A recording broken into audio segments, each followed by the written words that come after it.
Hi viewers, welcome to our channel. ప్రస్తుతం మనతో పాటు దాము బాలాజీ గారు సీనియర్ జర్నలిస్ట్ ఉన్నారు. వారితో ఒకసారి మాట్లాడదాం. సార్ నమస్కారం. అవును.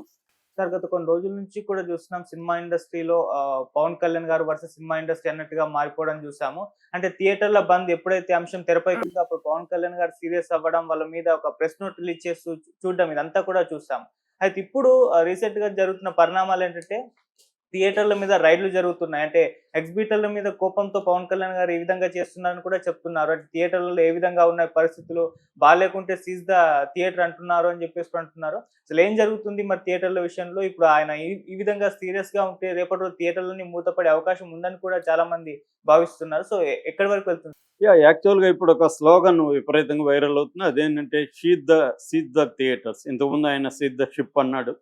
అప్పట్లో అది బాగా వైరల్ అయింది. ఆ తర్వాత అక్కడేం జరగలేదు గానీ, ఇప్పుడు హ్మ్. సీజ్ ద థియేటర్ అంటే మాత్రం జరుగుతున్నాయి. అంటే నిన్న ఒక పాలసీ కూడా రిలీజ్ చేశాడు. పవన్ కళ్యాణ్ సమావేశమయ్యాడు. ఆహ్, కందులు దుర్గేష్ సినిమాటోగ్రఫీ మినిస్టర్ వీళ్ళతో సమావేశమయ్యి ఆయన కొన్ని గైడ్‌లైన్స్ కూడా బయటకొచ్చాయి. అదేంటంటే ఒకటి టికెట్ ప్రైస్ కంట్రోల్. టికెట్స్ కరెక్ట్‌గా రేట్లు ఎలా ఉన్నాయి ఏంటి అనేది ఎవరైనా పెంచుకోవాలనుకుంటే వ్యక్తిగతంగా వచ్చి అడగకుండా ఛాంబర్ ద్వారానే రావాలి. చివరికి నా సినిమా నిర్మాతలైన ఛాంబర్ ద్వారా రావాలి అనేది నెంబర్ 1 రూల్ పెట్టారు.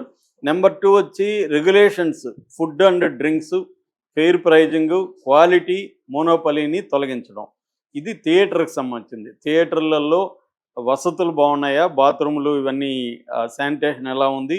ఫుడ్డు క్వాలిటీ ఎలా ఉంది? క్వాంటిటీ ఎలా ఉంది? ప్రైజెస్ ఎలా ఉన్నాయి? ఆహ్, తర్వాత మోనోపలి ఏమన్నా ఉందా థియేటర్లలో? వాళ్ళ అంటే ఆ క్యాంటీన్‌లంతా ఫర్ ఎగ్జాంపుల్ ఒక జిల్లా క్యాంటీన్‌లంతా ఒకరే నడపడం ఇట్లాంటివి కొన్ని ఉంటాయి. ఆ మోనోపలి ఉందా? డెమోక్రటిక్‌గా నడుపుతున్నారా? అనేది చూడడం. అట్లా మూడోది ఫెయిర్ ఇండస్ట్రీ ప్రాక్టీసెస్. అంటే థియేటర్స్ ప్రెజర్ పాలిటిక్స్ అనేవి ఉండకూడదు. ట్రాన్స్‌పరెన్సీగా ఉండాలి అనేది ఒకటి. అంటే రెస్పెక్టబుల్ సినీ బిజినెస్ చేయాలి తప్ప బెదిరించి, భయపెట్టి చేయకూడదు అనేది మూడవది. నాలుగవది ఈ షట్‌డౌన్ ప్రోబ్. అంటే థియేటర్‌లని మేము జూన్ నుంచి ఆపేస్తామని ఎవరు చెప్పారు? దాన్ని విచారించాలి. దీని వెనక కుట్రుందా? రాజకీయం ఏమన్నా ఉందా? దీని వెనక పవన్ కళ్యాణ్‌ని టార్గెట్ చేస్తున్నారా? ఎవరు చేశారు? అనేది కూడా తేలాల్సి ఉంది. ఈ 4 అంశాల్ని నిన్న డిక్లేర్ చేశారు. హ్మ్. నిన్న డిక్లేర్ చేశారో లేదో అర్ధరాత్రి నుంచే దాడులు మొదలైనాయి. మొత్తం 52 అంశాలకు సంబంధించి థియేటర్లలో దాడులు మొదలైనాయి. ఆల్రెడీ పిఠాపురంలోను, కాకినాడలోను విజువల్స్ కూడా బయటకొచ్చాయి. మిగతా ప్లేసుల్లో కూడా ఈ రోజంతా కూడా దాడులు మొదలుపెడుతున్నారు. ఒక ఎంఆర్ఓ, ఆర్డీఓ, పోలీసులు, ఫుడ్ సేఫ్టీ అధికారులు, ఆహ్, కొలతలు, తునికలు ఇలాగ మల్టీ డిపార్ట్మెంట్స్ థియేటర్స్ మీద ఒక్కసారిగా దాడి చేసి థియేటర్స్‌ని చెక్ చేస్తున్నారు మొత్తం. ఒక గందరగోళ పరిస్థితి అయితే స్టార్ట్ అయిపోయింది థియేటర్లలో. ఆహ్, సో, ఇది ఎందుకు జరిగింది? ఆల్రెడీ ఆయన కోపంగా నాకు రిటర్న్ గిఫ్ట్ ఇస్తారా? నేను సినిమా ఇండస్ట్రీకి ఎంతో చేయాలనుకున్నాను. చంద్రబాబుతో కూడా మాట్లాడుతున్నాను. సినిమాని ఒక పరిశ్రమగా డిక్లేర్ చేసి ఆహ్, అభివృద్ధికి నేను చేయాలనుకుంటే గతంలో మీకు జగన్ ఎంత ఘోరంగా మిమ్మల్ని ట్రీట్ చేశాడో తెలుసు కదా! నేను ఇది చేస్తుంటే నాకే రిటర్న్ గిఫ్ట్ ఇస్తారా? నా సినిమాని ఆపడానికి మీరు కుట్ర చేస్తారా? అన్న కోపం పవన్ కళ్యాణ్‌లో కనపడింది. దాంతో ఆయన ఈ చర్యలన్నీ తీసుకున్నాడు. ఎందుకంటే డిప్యూటీ సీఎం తన ఇది శాఖ గూడా అంటే సినిమాటోగ్రఫీ శాఖ గూడా తన దగ్గరే ఉంది. జనసేన దగ్గరే. మిగతా కూడా తను అనుకుంటే ఏముంది, చంద్రబాబు గూడా కాదనడు గదా! ఇట్లాంటి విషయాల్లో. పవన్ కళ్యాణ్ హర్ట్ అయ్యాడంటే చంద్రబాబు గూడా ఆహ్, సపోర్ట్ చేస్తాడు తప్ప పవన్ కళ్యాణ్‌కి యాంటీగా సినిమా ఇండస్ట్రీకి ప్రోగా చంద్రబాబు గూడా ఎళ్ళడు. So, okay. మనం చూసాం. అల్లు అర్జున్ విషయంలో గూడా మొదట చంద్రబాబు అల్లు అర్జున్ వైపు ఉన్నా గూడా ఎప్పుడైతే పవన్ కళ్యాణ్ మౌనం వహించడం, ఆహ్, రేవంత్ రెడ్డి రెచ్చిపోవడం జరిగిందో, చంద్రబాబు కూడా సైలెంట్ అయిపోయాడు. సో, ఎప్పుడైనా ఆయన ఉనికి అనేది ప్రధానంగా ఇంపార్టెన్స్ ఇస్తాడు గదా! అలాగా ఇప్పుడు చంద్రబాబు కూడా గ్రీన్ సిగ్నల్ ఇచ్చినట్టుగా మనకు అర్థమవుతుంది. ఇవ్వకపోతే వేరే మంత్రిత్వ శాఖల్లో ఉన్న డిపార్ట్మెంట్లంతా ఎలా కదులుతాయి? పవన్ కళ్యాణ్ చెప్తే కదలవు గదా! అంటే ఒక రకంగా పవన్ కళ్యాణ్‌కి లోకేష్ తర్వాత కొన్నిసార్లు లోకేష్‌తో ఈక్వల్‌గా గవర్నమెంట్ మీద పట్టున్నట్టుగా మనకు కనబడుతుంది. ఓకే. సో, అలాగా ఇక్కడ గూడా ఇప్పుడు మొదలుపెట్టాడు. యాక్చువల్‌గా ఎప్పుడైతే పవన్ కళ్యాణ్ ఆఫీస్ నుంచి నోట్ వచ్చిందో ఒక్కసారిగా సినిమా ఇండస్ట్రీలో భయభ్రాంతం అయ్యారు జనం. దాంతో ముందుగా అరవింద్ వచ్చి నాకు థియేటర్లు లేవు, ఆ నలుగురిలో నేను లేను, నాకు ఓన్లీ 15 థియేటర్సే ఉన్నాయి 2 రాష్ట్రాలు కలిపి, తెలంగాణలో అయితే అస్సలు లేదు, ఒక త్రిబుల్ ఏ థియేటర్ మాత్రమే ఉంది అనేది చెప్పాడు. ఆ తర్వాత దిల్ రాజు చెప్పాడు, అసలు నేను ఇవన్నీ పట్టించుకోలేదు, నేను దిల్ రాజు డ్రీమ్స్ పేరుతో ఇంటర్నేషనల్గా వెళ్ళే ఆలోచనలో ఉన్నా, నాకు ఇవన్నీ పెద్ద విషయం కాదు, నాకు 2 రాష్ట్రాల్లో కలిపి 50 థియేటర్ల కంటే ఎక్కువ లేవు, అది కూడా లీజ్ అయిపోయినాక నాకు ఉంటాయో లేదో తెలీదు, కాబట్టి నేను దీంట్లో లేను, ఎవరో గోదావరి జిల్లాలో వాళ్ళు చేశారు, అసలు నిజానికి జనసేన నాయకుడే ఉన్నాడు దీంట్లో అని ఆయన చెప్పాడు.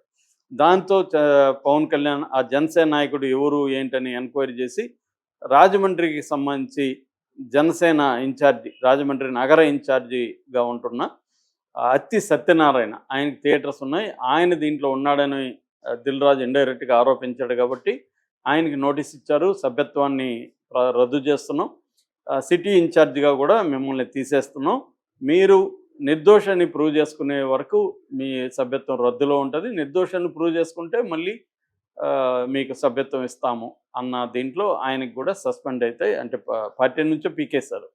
అంటే చాలా సీరియస్గా పవన్ కళ్యాణ్ ఉన్నాడు.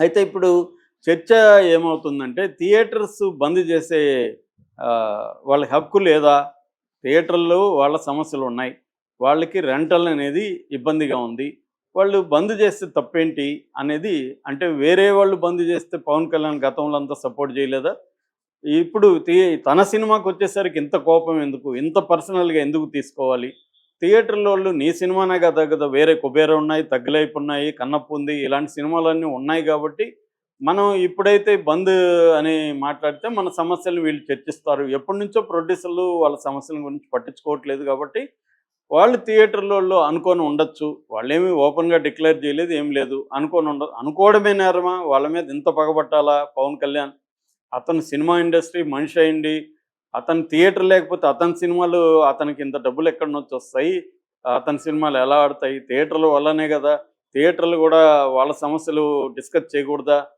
అనేది ఇప్పుడు చాలా సీరియస్గా, దీనికి బదులుగా ఆయన థియేటర్ల వాళ్ళని పిలిచి నేను మీ సమస్యలు సాల్వ్ చేస్తాను అని చెప్పి చొరవ తీసుకొని థియేటర్లోని ఇటు ప్రొడ్యూసర్ని పిలిచి చేసుంటే ఆయనకి ఇంకా మంచి పేరు వచ్చేది. అది కాకుండా జగన్ లాగా ఇతను కూడా ఒక రేవంత్ రెడ్డి లాగా, ఒక జగన్ లాగా పర్సనల్ కోపం గ్రడ్జ్ పెట్టుకొని ఇగోకు పోయి, అంటే నా జోలికే వస్తారా, నా తడగా చూపిస్తానన్న పద్ధతిలో ఆయన చేస్తున్నాడు అన్న విమర్శలు కూడా ఆయన మీద వస్తున్నాయి.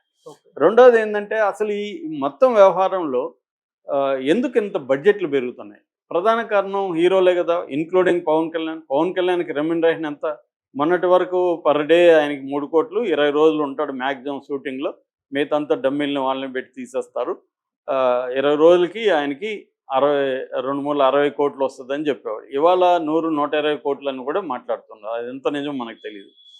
కానీ మనకు క్లియర్గా తెలుసు రెమ్యునరేషన్లు ఏ స్థాయిలో ఉన్నాయని. ఫర్ ఎగ్జాంపుల్ ఇప్పుడు అల్లు అర్జున్ అట్లీ సినిమా తీసుకుంటే 800 కోట్లు, అందులో అల్లు అర్జున్కి 175 కోట్ల రెమ్యునరేషను ప్లస్ 15% పోస్ట్ ప్రాఫిట్లో షేరు, అట్లీకి 100 కోట్ల రెమ్యునరేషను మళ్ళీ 15% షేరు.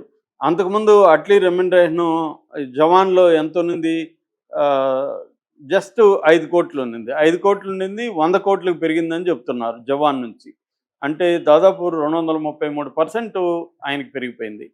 సో ఇక్కడే వీళ్ళిద్దరికీ 275, 300 కోట్లు రెమ్యునరేషన్ వీళ్ళిద్దరికి వెళ్ళింది. మిగతా టెక్నీషియన్లు, ఆర్టిస్టులు, వీళ్ళ రెమ్యునరేషన్లు, విఎఫ్ఎక్స్కి మళ్ళీ 250 కోట్లు, అలాగా హ్యూమన్ రెమ్యునరేషన్స్, అంటే టెక్నీషియన్లు, క్రూనే major part, 60% of the budget దానికే వెళ్ళిపోతుంది. అంటే మేజర్గా హీరోలే సినిమా బడ్జెట్లు పెరగడానికి కారణం. మీరు ఇంతంత రెమ్యునరేషన్ సినిమా పెంచినప్పుడు ప్రొడ్యూసర్లు ఏం చేస్తారు, ప్రొడ్యూసర్లు రకరకాల పద్ధతుల్లో దాన్ని లాగాలి, ఎందుకంటే ఏ సినిమా కూడా 50 రోజులు 100 రోజులు ఆడే పరిస్థితి ఇవ్వలేదు, మొదటి 3 రోజుల్లోనే లేదా వారంలో లాగేయాలి. అందుకని వాళ్ళు ఏం చేస్తున్నారు, ప్రభుత్వాల మీద ఒత్తిడి పెట్టి టికెట్ రేట్ పెంచుకోవడం, నెంబర్ ఆఫ్ షోలు పెంచుకోవడం, అది ఒక పని అయితే వీళ్ళ మోనోపలైజ్ అవ్వకపోతే వాళ్ళు సర్వైవ్ కారు, ఎందుకంటే థియేటర్లో వాళ్ళ కంట్రోల్ లేకపోతే ఎక్కువ థియేటర్లలో ఒక్కసారిగా రిలీజ్ కాదు సినిమా, కాబట్టి వాళ్ళు మోనోపలైజ్ కావడానికి కూడా ఇదే కారణం. బడ్జెట్లు ఎప్పుడైతే అయిందో ప్రొడ్యూసర్ల దగ్గరే థియేటర్లు పెట్టుకునే కల్చర్ కూడా పెరిగింది. దీనివల్ల వాళ్ళు సర్వైవ్ అవుతున్నారు, లేకపోతే వాళ్ళు సర్వైవ్ కారు. సో ఈ సమస్య అంతా ఎక్కడి నుంచి వస్తుంది? మూల కారణం హీరోల రెమ్యునరేషన్. అది ఎందుకు పవన్ కళ్యాణ్ డిస్కస్ చేయడు? హీరోల రెమ్యునరేషన్ తగ్గించుకుందాం, సినిమా బడ్జెట్ తగ్గించుకుందాం అని ఎందుకు డిస్కస్ చేయడు? సో ఓవరాల్గా సినిమా ఇండస్ట్రీలో సమస్యలు ఎక్కడున్నాయి? ప్రధానంగా హీరోల చేతుల్లోనే ఉన్నాయి. హీరోలు బడ్జెట్లు ఇంత పెంచకపోతే సినిమా బడ్జెట్ అంత పెరగదు. హీరోలు బడ్జెట్లు పెంచుతారు, వాళ్ళకి నచ్చిన టెక్నీషియన్లు వాళ్ళు ఎంత రేటు ఉన్నా వాళ్ళనే తీసుకోవాలి ప్రొడ్యూసరు, హీరోయిన్ వాళ్ళు చెప్పిన వాళ్ళు ఉండాలి, కమెడియన్లు వాళ్ళే ఉండాలి, మొత్తం నిర్ణయించేది హీరోలు. దీని రిలీజులు, దీని వ్యవహారాలు, డిస్ట్రిబ్యూషను, ఎగ్జిబిషను ఇదంతా మళ్ళీ వాళ్ళెవరు వాళ్ళ సమస్యలు చెప్పకూడదు. ఇది ఎక్కడ న్యాయం అని పవన్ కళ్యాణ్ని చాలామంది ప్రశ్నిస్తున్నారు. ఏదేమైనా చర్చకు రావడం మంచిదే. పవన్ కళ్యాణ్ స్వభావం కూడా అర్థమైంది. గతంలో జగన్ తిట్టిన వాళ్ళంతా ఇప్పుడు జగనే మంచోడరా, ఇంత సీరియస్గా జగన్ ఏదో ఊరికే చిన్న జలక్ ఇచ్చాడు తప్ప ఇంత సీరియస్గా లేడు జగను. ఇతను ఇంత స్థాయిలో వీళ్ళిద్దరిని కంపేర్ చేస్తే ఎప్పుడు కూడా జగన్ ఎవరిని జైళ్ళల్లో పెట్టించలేదు రేవంత్ రెడ్డి లాగా. పవన్ కళ్యాణ్ లాగా రాత్రికి రాత్రే థియేటర్ల మీద దాడులు చేయించలేదు. కాకపోతే తన దగ్గరికి రప్పించుకున్నాడు, అంత తప్ప ఏం చేయలేదు కదా, అతనే మంచోడు ఉన్నాడే అన్న చర్చ అయితే జరుగుతుంది. పవన్ కళ్యాణ్ ఈ కొన్ని ప్రజల వైపు నుంచి చూసుకున్నప్పుడు పవన్ కళ్యాణ్ చర్యలు అయితే చాలా చాలా మంచివిగానే అనిపిస్తాయి. ఎందుకంటే థియేటర్లో ఫుడ్ రేట్లు అనేది దారుణంగా ఉన్నాయి. టికెట్ రేట్ల కంటే ఒక కాఫీ తాగదామంటే 350, 400 ఉండే పరిస్థితి మనం ఇక్కడ మల్టీప్లెక్స్ల్లో చూస్తున్నాం. దాన్ని ఛానలైజ్ చేయాల్సిన అవసరం ఉంది. నిజంగా చేస్తాడా పవన్ కళ్యాణ్, బెదిరింపుల కోసం చేస్తాడనేది తేలిపోతుంది. ఎందుకంటే ఇవన్నీ చాలా ఇప్పుడు మనం ఎక్కడ కూడా చూసాం, చాలా మాట్లాడాడు రేవంత్ రెడ్డి. ఏమైంది రెండో రోజు నుంచి? ఎప్పుడైతే వాళ్ళందరూ వచ్చి తనని ఇగో సాటిస్ఫై చేశారో మళ్ళీ మామూలు అయిపోయింది. జగన్ పరిస్థితి ఏంటి? జగన్ బెదిరించాడు, అందరూ వచ్చి కలిసి పాహిమాం అనేసరికి మళ్ళీ మారిపోయింది. వీళ్ళందరూ ఇంతే, గవర్నమెంట్లో ఉన్న వాళ్ళందరూ తమ ఇగోల సాటిస్ఫాక్షన్ కోసం చేయడం తప్ప, పవన్ కళ్యాణ్ అయినా అంతే. కాకపోతే చూస్తా ఉండండి, పవన్ కళ్యాణ్ నిజంగానే ఆయనకి సీరియస్నెస్ ఉంటే చెయ్యాలి. కానీ ఇప్పటి వరకు చూస్తే పవన్ కళ్యాణ్ ఏది ఫాలోఅప్ చేయడు. ఆ రోజు ఎమోషనల్గా మాట్లాడడం, దాని తర్వాత బ్యాక్ ఛానల్స్లో ఏం జరుగుతుందో ఎవడికి తెలియదు, మళ్ళీ మామూలుగా ఉంటుంది. సీట్ ద సిప్ ఏమైంది అక్కడ? ఆయన ఎవరు, ఆయన పేరు మర్చిపోతుంటా, ద్వారంపూడి చంద్రశేఖర్ రెడ్డిని ఎందుకు ఇప్పటివరకు అరెస్ట్ చేయలేదు? కాబట్టి ఏంటంటే ఇవన్నీ కూడా ఒక బెదిరించి తమ కాళ్ళ దగ్గరికి తెప్పించుకునే కార్యక్రమాలు తప్ప నిజంగా ఇవి ప్రజల పాయింట్ ఆఫ్ వ్యూలో జరుగుతాయా? ప్రజల పాయింట్ ఆఫ్ వ్యూలో జరిగితే ఇప్పుడు ఎందుకు పవన్ కళ్యాణ్ తీసుకున్నాడు? 1 ఇయర్గా ఎందుకు తీసుకోలేదు? కాబట్టి ఇవన్నీ కూడా ఆయా వ్యక్తుల చుట్టూ జరిగే రాజకీయాలు తప్ప ప్రజల చుట్టూ జరిగే రాజకీయాలు అయితే కాదు. Thank you so much.